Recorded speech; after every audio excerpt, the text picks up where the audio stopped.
batatu mo hagati nibyo nge nifuzaga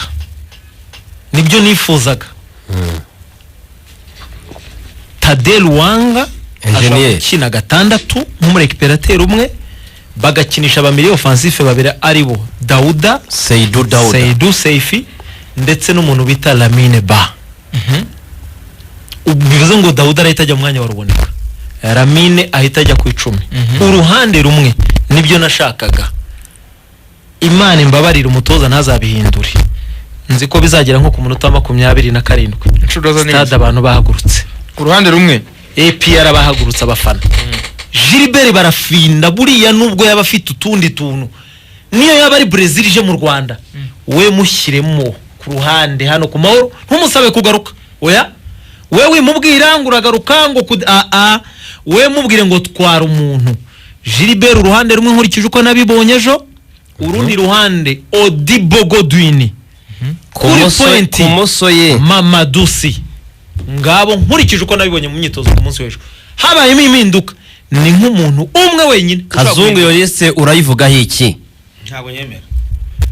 Waratubwira no utemera ubona yasimburwa nande kuba impinduka zitunguranye cyane cyane kuri barafinda ko genda shaka Mbawoma na Mamadou urashaka akora induka ku ruhande se babiri abataka babiri cyarimwe bashobora gukina ari batatu cyane cyane ikipe isatira ubavuye muri 4-5 mwoya niba uri mu rugo ushaka gusatira gira abataka batatu. Odibo ubwo nawe ndamugira umwataka uringaniye na Mbawoma kubera ko gukina ku ruhande atabishobora akina 9 ariko Mamadou si ashyire anyure ku ruhande ku 11. Odibo abarusa nk'ukina 7 none hagati yabe batatu. Jewe ntabwo rwanga mwemera kuri umuvuduko gushaka ibitego. Ndashaka Dauda ko bisanzwe, 8 Ramte, 10 Lamine Ba batatu 4-3 nibwo buryo nshaka. Umaze kubona igitego ashobora guhindura agakina 4-2-3 uko asanzwe akina ntacyo bitwaye, nabyo byashoboka kuko iki kiza cya Mamadou ni mutoya. Niyo mpamvu mbona ko Mamadou yakina ku ruhande neza, Odibo ku ruhande, Mbawoma ku 9 imbere y'umudefenseri. Kubera ko abo benshi tuvuga barafinda n'umukinyi simbizi, ariko n'umukinyi udatanga pasi ya nyuma. Barafinda ntatsinda, barafinda ntiwabona bamuteze ngo wabona penalty. Ni wa mukinyi ukina no muri Sekafa match zo twarazibonye urinda simburwa nta kintu yakoze. Nizo mpunyengira kuri barafinda. Si wa muwinga uteze nk'ubu Azam ishobora kuzakinisha asimbuye nayo ibintu tucaranye ndamwe rekozere bitandukanira. Uyu muwinga wa Tanzania igiye mu musimbura Edinado uyu yarusha barafinda. Nta kintu na kimwe Nado yigeze akina, ariko nta nubwo agikina muri Azam, ariko match za Azam zose ndazireba. Edinado nta gikina, gusa ni yagiyemo nta kintu akora, nta tsinda, nta tanga assist. Kuri apera yagiyemo asimbuye ariko 0. Niba ari ibyo ngibyo 0 kabisa. Mu minota mike yakinnye Edinado 0 kabisa, nta kintu nta nugeze amenya ko yagiye mu kibuga. Match ze nitwayirebye ntimwarirebye yitima. Edinado ari kintu yigeze akina. Edinado se wagisinda namwibuka. Urakoze cyane. Urumva Kazungu ko yakazama muzi yaramubonye. Nanjye ndamuzi mu match za Azam. Nado yarazimye, Nado nta gikina. N'umwaka ushize yakinaga Kipre na Jibril, uwo nadakina he kangahe. Njema mu prefera barafinda for me nka Anta nuko barafinda aratsinda mu Mavubi. Ashyira fire hitima ejo zavamo hakirikare no kuri polisi ku mahoro ku stade ifungurwa fire yarazinyaganyije Kenya umukinyi muri champion ashyira fire Kanyizo. None cyo nibaza umutoza muri equipe yakije ku munsi w'ejo ari mu yambere. Dufite barafinda namubonye ari mu yambere. Kanyizo umukinyi witwa Chidebere Nwobodo niwe wakabaye ukina mu mwanya. Dufite barafinda w'Amavubi. Chidebere dufite barafinda w'Amavubi. Kapiteni wa Enugu Rangers. Chidebere nabonye ari gutera jongere kimwe n'abandi ku bandi. Etimana munyibutse igitego barafinda heruka si cya polisi mu kino gitego. Cyane umufunga Stade Amahoro. Tinya umukino ushobora gukina match 10. Nta gitego nta nasi. Cyane cyane zime. Nugo ngo areka twemere ko yarabiruka nka nyaratsinda. Barafinda giye gutesha agaciro igitego.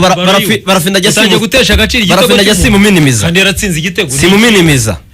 Barafinda agira amakarita ariko si umuntu wizeye. Barafinda ngo si umuntu wavuga simpinga barafinda, ariko ikintu nge mpfa na barafinda.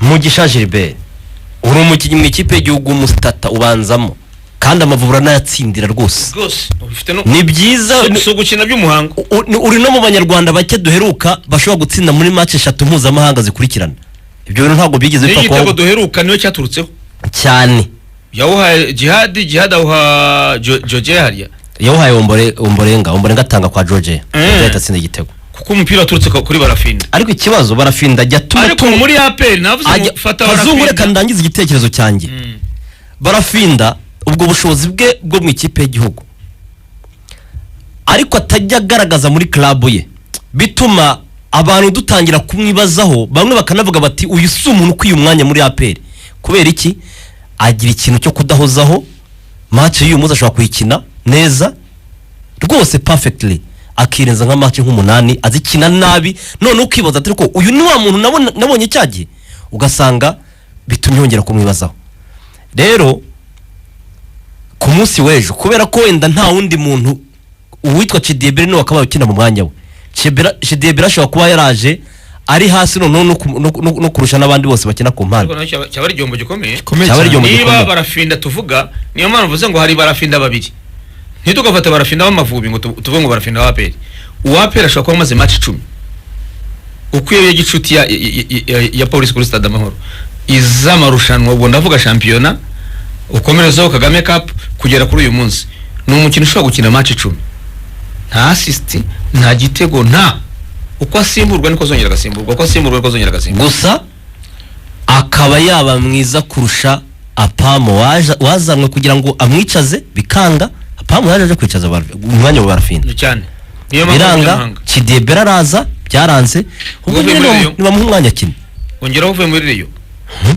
muri Reyo tuguma wamugana tuguma na wa 11 uzi ko ashobora kubura igisubizo mu none Masera yaje kwicaza Barafinda ariko akina ku mwanya wa Barafinda akina ku mwanya ariko ntago yakwicaza ni umwanya uriho abantu bane none yaje gukora iki buriya no mu Tuguma yaje gukora squad buriya wavuga ngo Tuguma no mukinyo kuza kwicaza Kanyizo squad player ariko yashaka imibare Barafinda yarushije Barafinda imibare imibare kabisa yamurije n'ibitego burya cyane uriya faze tu ya Tuguma yari nziza cyane Tuguma yatsinze ibitego byinshi abakina 11 ni bane impungenge zihari niba Chidiebere atameze neza impungenge zihari ushobora kubura umwe nyawe uvuga ngo aratanga ibisabwa Zizi Basane yayipostinze kabisa jezi nimero 18 ni nawe yambara muri Koto Sport de Garo yarasezeye 18 ndashaka kumureba ngo burya cenga mu myitozo niba bikora Azizi Basane Kuranyi niba ayo winga ayo yigira mu mazi niba ari we nabonye muri Koto Sport Garo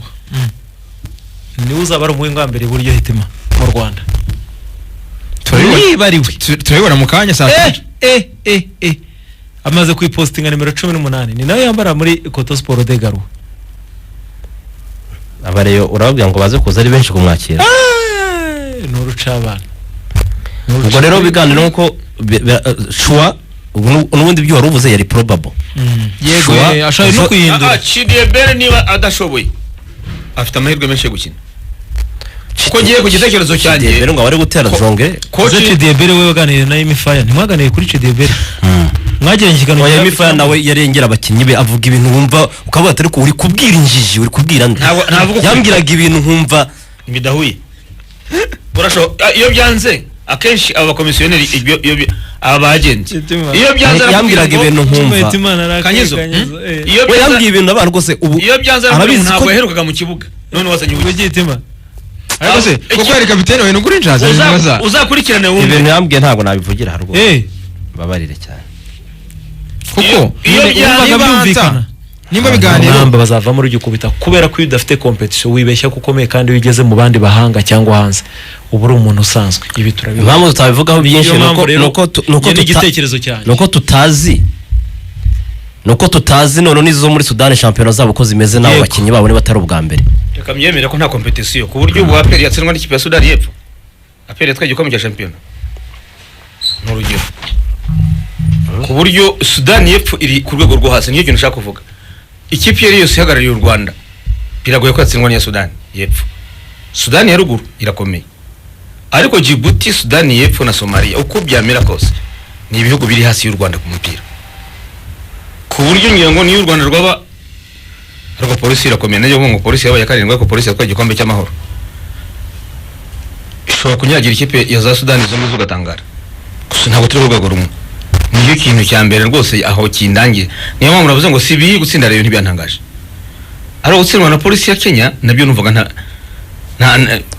ntabyumva neza ariko Sudani y'Epfo urumva ushigaje ikintu ubwo rero nibagaruke barize uritekerezeho barize baraza bakinde shampiyona ahubwo se shampiyona ngiye bura nitekereje amakipe yazamutse arimo nka APR ko atiyubaka cyangwa barabitekerezaho APR zabimeze gute baranze gutangira kugura imiriro cyangwa baracyafite ukuntu wenda batuje gatatu abakinyi b'abana kati bito nibo bazakora n'abana nibo bazakomezanya politiki yabo bashobora kuzongeramo abakinyi nka 2 cyangwa 3 basanzwe ko muri abana ni bato za Rayon Sports zazibatera bine rwose bagomba kuramforce uko byagenda kose ya ubwo rero kuri Rayon Sports wa mugani wawe ikiza no kubera bari kumwe na namenye Patrick ariko wasirisi nakurikiye match yarazogezaga ntabyo namenye je ntabyo nzi Sylvester zacha kuri YouTube ya Federation ya Ethiopia nigeze kubona mu match nejo naho yaciye rwose ubona bigaragara fresh bigaragara neza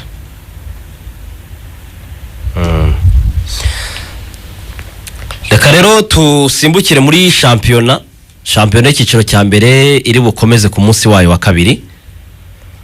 Ikipe ya Gasogi United mu kanya gato ku isaha y'isa 6 n'igice irakira Marine Inyamirambo. Iyi match yakabaye ba saa 9 nkuko kuri gahunda byari bimeze ariko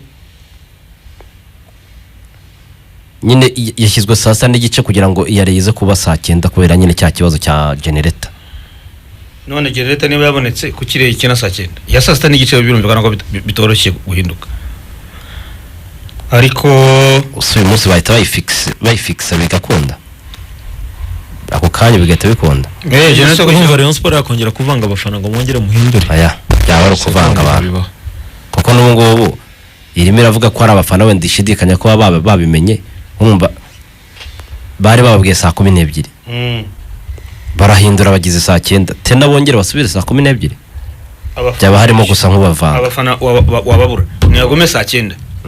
Gasogi yakoze depart nziza ya shampiyona itsindira away tsinda mukura kimwe kubusa uyu munsi igiye gukora n'umukiriya ubise interview ya Kenisi ngo nta kibazo nyine ngo twenge ngo turimo turagwa ngo turimo turahana kutamanuka ngo tunundi tuzamanuka ngo ariko ngo ntacyo ngo tuzadukina tuzamanuka mu cyiciro cya kabiri barwa no kumanuka ntabwo wamanuka ngo nta kundi ngo tuzamanuka oya bagarukira ku mwamba ngo twingorga ngo twikinire ngo nubundi ngo tuzamanuka oya nabyo mwavuze navuga ati ibyo mwavuze yaravuga ngo nibyo abantu bavuze oya we navuga ati ko ari ukuninura ndabyumva ko ari ukuninura ariko navuga ati nubundi tuzaturwana no kumanuka none se ubundi Gasogi itangira nabi hari igiye niba mubyibuka neza igiye Gasogi itangira neza shampiyona ariko byagera hagati bikivanga ikajya hamanuka ikazongera ikarwana no gushaka